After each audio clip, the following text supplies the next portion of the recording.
तो जब आप पवित्र शास्त्र बाइबल को पढ़ते हैं मत्ती अध्याय 24 उसके 3 और 4 और 5 आयत, तो यहाँ पर परमेश्वर का वचन बताता है। यहाँ पर लिखा गया है, जब वह जैतून पहाड़ पर बैठा था तो चेलों ने एकांत में उसके पास आकर कहा, हमें बता कि ये बातें कब होंगी और तेरे आने और जगत के अंत का क्या चिन्ह होगा। यीशु ने उनको उत्तर दिया, सावधान रहो। यीशु ने कहा, सावधान रहो, कोई तुम्हें ना भरमाने पाए, क्योंकि बहुत से ऐसे होंगे जो मेरे नाम से आकर कहेंगे मैं मसीह हूँ और बहुतों को भरमाएंगे। प्रभु यीशु मसीह के चेले जब प्रभु यीशु मसीह के पास आए और प्रभु यीशु मसीह से कहा, प्रभु मुझे बता जगत के अंत का और तेरे आने का चिन्ह क्या होगा। प्रभु यीशु मसीह ने सबसे पहली बात उनसे यह नहीं कही, भूकंप होंगे, महामारियाँ आएंगी, राज्य राज्य पर चढ़ाई करेगा, जाति जाति पर चढ़ाई करेगी, लड़ाइयाँ होंगी और बहुत सारी बातें। प्रभु यीशु मसीह ने सबसे पहली बात जो अपने चेलों से कही वह यह थी कि तुम सावधान रहो, क्योंकि मेरे आने से पहले बहुत सारे झूठे भविष्यवक्ता, झूठे सेवक उठ खड़े होंगे और अपने आप को वो मसीह कहेंगे और बहुतों को भरमाएंगे। प्रभु यीशु मसीह के दोबारा आने और जगत के अंत का पहला चिन्ह प्रभु यीशु मसीह ने बताया कि बहुत सारे झूठे उपदेशक, बहुत सारे झूठे प्रचारक, बहुत सारे झूठे भविष्यवक्ता होंगे और बहुत सारे झूठे मसीह होंगे जो दूसरों को कहेंगे कि मैं एक मसीह हूँ और असल में मसीह के विरोधी होंगे। वे भेड़ का भेष रख कर अंतर में फाड़ खाने वाले भेड़िए होंगे। और प्रभु यीशु मसीह ने उनसे कहा कि तुम उनसे सावधान रहो। प्रभु यीशु मसीह ने उनसे सावधान रहने के लिए नहीं कहा जो मसीह लोगों को सताते हैं, मसीह लोगों को प्रताड़ित करते हैं। ऐसे लोगों से प्रभु यीशु मसीह ने सावधान रहने के लिए नहीं कहा। प्रभु यीशु मसीह ने ऐसे लोगों के लिए कहा, तुम उनसे मत डरना जो तुम्हारे जिस्म को घात करते हैं, तुम्हारे शरीरों को घात करते हैं, परंतु उसी से डरो जो शरीर और प्राण दोनों को नरक में नाश कर सकता है। लेकिन ऐसे लोगों के विषय में प्रभु यीशु मसीह ने जो झूठे शिक्षक हैं, झूठे प्रचारक हैं, झूठे भविष्यवक्ता हैं, ऐसे लोगों के लिए प्रभु यीशु मसीह ने कहा तुम सावधान रहो, क्योंकि ये लोग अपने आप को कहते हैं मसीह हैं, अपने आप को एक सच्चे प्रचारक कहते हैं, पर असल में झूठे प्रचारक हैं। आज बहुत सारे लोग मसीह में होने के बाद भी झूठे सेवकों के द्वारा, झूठे प्रचारकों के द्वारा भरमाए जा चुके हैं, गुमराह किए जा चुके हैं और जो उन्होंने बैप्टिज्म परमेश्वर के वचन के अनुसार ले रखा था उससे भी उन्होंने बदल लिया है और मसीह की सच्ची शिक्षा से वे भटक चुके हैं। केवल एक रीज़न है, क्योंकि वह झूठे शिक्षकों के पीछे लग गए जो हमें दुनियावी तौर पर, बाहरी तौर पर सताते हैं, हमें प्रताड़ित करते हैं, हमें दुख देते हैं।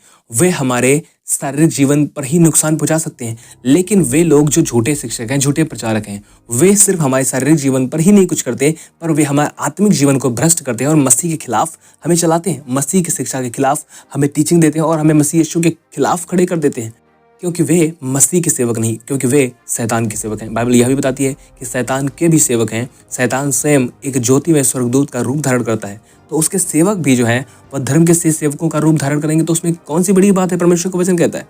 आज बहुत सारे लोग, मसीह लोग जो हैं, वो झूठे शिक्षकों को पहचान नहीं पाते।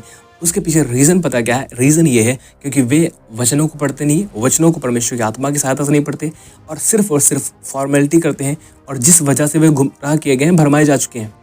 और झूठे शिक्षकों को जो पहचानने के उनके तरीके हैं और जो बाइबल के तरीके हैं वो बहुत डिफरेंट है। बाइबल बताती है कि तुम उनके फलों से उन्हें पहचानोगे, लेकिन ये बताते हैं कि नहीं, उनके चमत्कार जो हो रहे हैं, उनकी बिल्डिंग कितनी बड़ी है, वहाँ पर कितने लोग गैदर होते हैं, उन चीज़ों को देखकर ये कहते हैं वो एक अच्छे प्रचारक, वो एक सच्चे सेवक है। पर बाइबल कहती है कि तुम उनके फलों से नहीं पहचानोगे। यदि आप बाइबल को ठुकराएंगे, बाइबल के वचनों को ठुकराएंगे और बाइबल के अंदर जो चेतावनियाँ दी गई हैं, जिस तरह से सावधान रहने के लिए बताया गया है, जिस तरह से हमें बताया गया कि हम उनके फलों से उन्हें पहचानेंगे, अगर हम वैसे ना पहचान कर अपने तरीके निकाल कर उन्हें पहचानने के पीछे जाएंगे तो हम ठोकर खाएंगे और हम गिरेंगे। और ऐसा ही बहुत सारे लोगों के साथ हुआ है। वे मसीह की शिक्षा से इसीलिए भटक गए क्योंकि वे अपने तरीके लोगों के सामने रख रहे थे। बहुत ही जल्द रिसेंटली एक व्यक्ति ने मुझे मैसेज किया व्हाट्सएप के ऊपर। उन्होंने कहा, भाई मुझे एक बात बताओ, जो पिता और पुत्र और पवित्र आत्मा के नाम से बपतिस्मा है वो सही है, या फिर जो पतरस ने कहा कि तुम्हें यीशु के नाम से बपतिस्मा लेना चाहिए मन फिराकर, वह सही है? मैंने उनको पूछा, मेरे भाई आप मुझे बताओ कि इन दोनों में बपतिस्मा गलत कौन सा है? तो उन्होंने कहा पिता और पुत्र और पवित्र आत्मा के नाम से जो बपतिस्मा है वह गलत है। मैंने उनसे कहा, मेरे भाई आप मुझे एक बात बताओ, आपको ये अधिकार किसने दे दिया कि जो आज्ञा प्रभु यीशु मसीह ने दी है उसे तुम गलत कहो? तुम्हारे पास किसने ये अधिकार दे दिया कि तुम प्रभु यीशु मसीह की आज्ञा के खिलाफ होकर ही बोलो और प्रभु यीशु मसीह ने जो आज्ञा दी उसे कहो कि ये प्रभु यीशु मसीह की आज्ञा दी हुई गलत है? प्रभु यीशु मसीह ने साफ साफ कहा, जाओ और सब जातियों के लोगों को चेला बनाओ और उन्हें पिता और पुत्र और पवित्र आत्मा के नाम से बपतिस्मा दो। पर झूठे शिक्षक जो होते हैं वो सिर्फ यीशु के नाम से बपतिस्मा लेने के लिए कहते हैं, और बहुत सारे ऐसे लोग हैं जो गुमराह किए गए हैं, उन्होंने दोबारा से बपतिस्मा लिया, हालांकि उन्होंने पिता और पुत्र और पवित्र आत्मा के नाम से बपतिस्मा लिया था, उसके बाद भी उन्होंने सिर्फ यीशु के नाम से बपतिस्मा लिया। सो आपको समझने की ज़रूरत है परमेश्वर के वचनों में। और ऐसे ही बहुत सारे सेवक हैं जो तमाम प्रकार की और शिक्षा देते हैं, वो पैसा लेकर प्रार्थना ही करते हैं, पैसा लेकर बहुत सारी चीज़ों को करते हैं, वो लाइक बिजनेस कर रहे हैं, पर खुदावंद यीशु मसीह ने ऐसा कभी नहीं किया, और ना ही उसके प्रेरितों ने किया, ना ही उसके चेलों ने किया। और हमें यही बात फॉलो करने की ज़रूरत है, हमें यही बात देखने की ज़रूरत है। हमें बड़े चिन्ह और चमत्कार देखने की ज़रूरत है। चिन्ह और चमत्कार शैतान भी प्रकट करता है, चिन्ह और चमत्कार सभी जगह होते हैं, लेकिन क्या वह परमेश्वर के अनुसार चलने वाला है, परमेश्वर के वचन को फॉलो करने वाला है? उसके फल क्या मसीह यीशु के स्वभाव की तरह हैं? क्या उसका जीवन मसीह यीशु की तरह ढल रहा है, या फिर वो लोगों को किसी और वे में ही लीड कर रहा है? एक बार जब मैंने झूठे शिक्षकों के विषय में बात की अपने second channel Jesus saviour channel के ऊपर, वहाँ पर मैंने बताया कि झूठे शिक्षकों को तुम उनके फलों से पहचान लोगे। एक व्यक्ति ने कमेंट किया, भाई जो प्रचारक प्रचार कर रहा है किसी के विषय में, उन्होंने बताया, उन्होंने कहा उनके फल उनकी कलीसिया के लोग हैं। उन्होंने कहा उनके कलीसिया के लोग उनके फल हैं। मैंने कहा भाई आप कब तक व्हाट्सएप ज्ञान लेकर जियोगे? आप बाइबल को कब रीड करोगे और बाइबल में से समझोगे कि परमेश्वर का वचन क्या कहता है?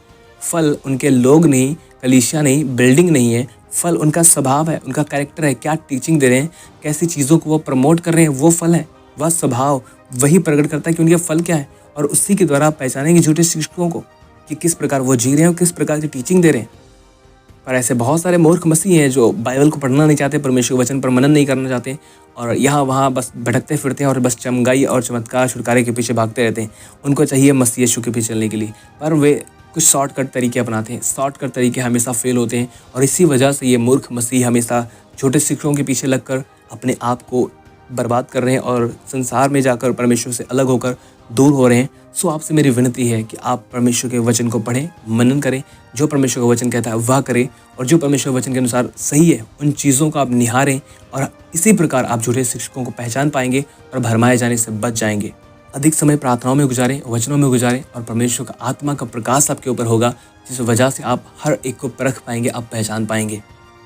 मैं नहीं कह रहा कि मैं बहुत अच्छा हूँ, मैं सबसे बेस्ट हूँ। मैं आपसे कह रहा हूँ मेरे भी वचनों को जो आप सुनते हैं आप वो यूट्यूब के ऊपर, आप इन्हें भी परखें, इन्हें भी जांचें। अगर आपको लगता है कि मैं सही टीचिंग दे रहा हूँ, सही सिखा रहा हूँ, तो ही आप चैनल पर विजिट करें और वीडियोज़ को देखें। अदरवाइज़ आप मेरे भी चैनल को भी छोड़ सकते हैं, क्योंकि मैं नहीं चाहता कि कोई भी गुमराह किया जाए। सो आई हम्बल रिक्वेस्ट यू, प्लीज़ आप मसीह यीशु को फॉलो करें, मसीह यीशु की टीचिंग्स को फॉलो करें, उसके सच्चे सेवकों को सुने, ना कि झूठे और इस संसार की लालसाओं और अभिलाषाओं के पीछे भागने वालों की। आज देख रहे हैं आज बहुत सारे लोग किस प्रकार का प्रचार कर रहे हैं। वो प्रचार कर रहे हैं चंगाई, छुटकारा, चमत्कार, ये वो बहुत सारी चीज़ें। मैं इन सब बातों के खिलाफ नहीं हूँ। खुदाबंद यीशु मसीह ने चंगाइयाँ की, मुर्दों को जिंदा किया, लंगड़े चलने लगे, अंधे देखने लगे, गूंगे बोलने लगे। हालांकि ये सब काम खुदाबंद करता है, पर उसने यह सब करने के लिए ही नहीं कहा है। सिर्फ उसने कहा चंगाई करो, छुटकारा दो, सब कुछ ठीक है, लेकिन मेन मोटिव उनके जीवन का क्या है? क्या वे मसीह यीशु के पीछे चल रहे हैं? क्या वे क्रूस का प्रचार कर रहे हैं? क्या वे अपनी इच्छाओं को मारने का प्रचार कर रहे हैं? क्या वो कह रहे हैं कि आप मसीह के लिए जियो अपने आप को मारकर? क्या वे मसीह यीशु के पीछे चलने के लिए आपको प्रोत्साहन देते हैं? क्या वे यीशु मसीह की तरह जीने के लिए आपको प्रोत्साहन देते हैं? अगर नहीं, तो ऐसी कलीसियाओं में रहने का आपको कोई फायदा नहीं। अगर वो प्रमोट करते हैं बॉलीवुड को, अगर वो प्रमोट करते हैं हॉलीवुड को, नेटफ्लिक्स को, तमाम प्रकार की दुनियावी चीज़ों को, आप कैसे सेवक सुन रहे हैं? कभी खुदावंद ने यीशु मसीह ने संसार को प्रमोट नहीं किया, पर यीशु मसीह ने सदा लोगों को इस पृथ्वी से डिस्कनेक्ट किया, परमेश्वर के साथ कनेक्ट किया।